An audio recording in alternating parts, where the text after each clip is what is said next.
But now let me not just leave you here, but let me take you through a practical framework, right, which is given by Stephen Covey through his book called The 7 Habits of Highly Effective People, in which he has given a 24-hour tracking chart, and you'll be surprised to see how this 24-hour tracking chart will help you make the time management more effective.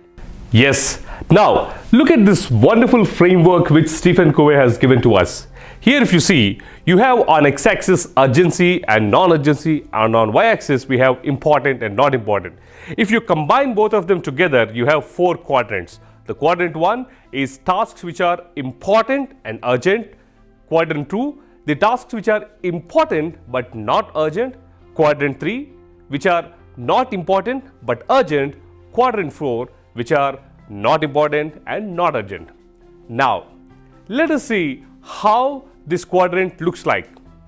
And to get certain examples of each of these quadrants, quadrant 1, that is important urgent things, are generally your project deadlines, your assignment deadlines. All these things come into this quadrant. And important but not so urgent, that we have already seen, skill development, studies, certification, etc. Those are important but not necessarily urgent to be completed right now. And then the third one is not important but urgent, are maybe attending certain phone calls or responding to certain messages, etc. And neither important nor urgent are in general your Facebook notifications, your WhatsApp notifications and your emails, right? Well, the quadrant now looks like this, but let us see how the quadrant looks in each of our lives if we do not plan things correctly. Planning to fail is failing to plan. I'm sure we are all aware of it and we acknowledge that. Now, if at all we fail to plan our day-to-day activities, this is how the quadrant looks like. The third quadrant, which is not important but urgent, takes up the complete space, and things which are important but they should have been supposed to be handled when those are not urgent space, they also come into the urgent space. And then you see the quadrant 4, the things which are not important and not urgent also try to sneak into the charter. And what is the result of it? Of course, ineffective time management. You are at the mercy of time, you are at the mercy of tasks, you are at the mercy of that urgency which will not allow you to do things effectively and efficiently. Well, then you might ask, what is the ideal composition of this matrix? Well, this is how it is. Your quadrant 2 should take majority of your time. Yes, you know how that happens? This happens when you are able to identify in advance what your important tasks are, even before those tasks convert into the quadrant of urgency.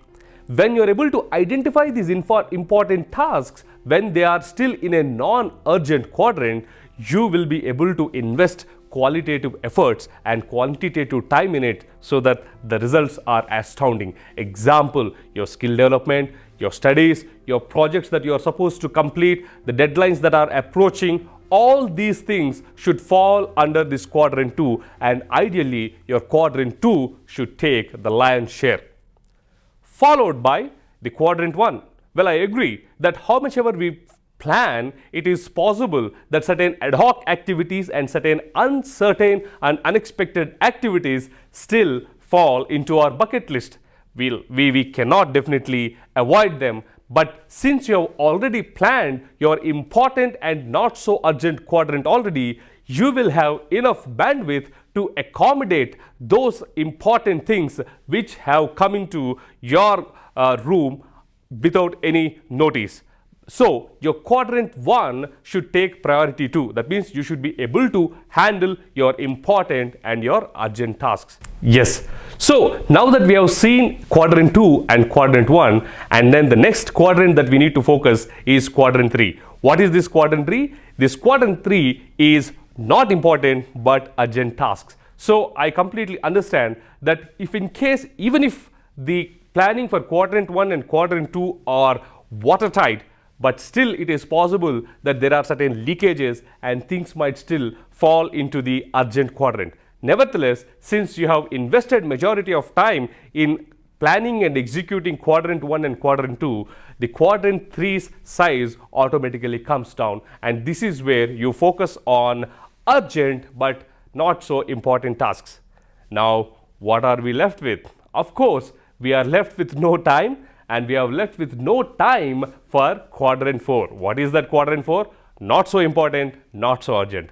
So this way, when we are able to place the tasks or the lists either in our day or in our month or in our quarter or in our year, right, with our goals specifically written and placed in these quadrants rightly, I am sure we will be able to effectively manage time and bring astounding results. Well,